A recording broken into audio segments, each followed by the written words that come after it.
Hello guys, hope you are doing good. In this video I try to show you how to fix what's up ffmpeg.dll issue. This issue will came from new update.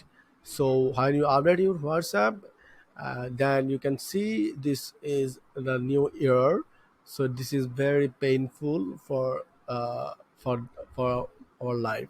So in this video I try to show you how to fix it very quickly. So first of all we have to click the WhatsApp, and you can click here.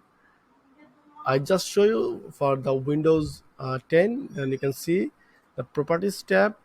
So I will show you again. Click right click on WhatsApp, and again right click on WhatsApp, then click on properties.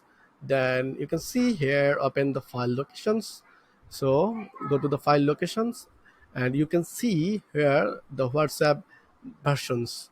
So this is the older version and this is the newer version. So if you open here, you can see the missing, and then you can see here there are not available on the FMMGDL issue. You can try to open it and you can see the same issue.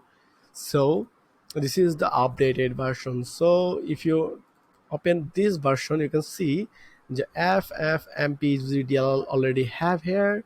Then you can open it and you can see the WhatsApp is smoothly open. There was no issue, so we can use this version right now. So then we can what we can just uh, pin pin up here like that into text bar, and we will remove this one in later. So another thing is that you can copy this ffmpg deal, and you can paste it in here, and you try to open. Same issue you can see, but if you paste it in here and you can try to open, and you can see your issue will be fixed. I hope so. So the best thing is that for now use older version. So what we task here, this is the very easy to fix. So hope you now understand well. Thank you so much.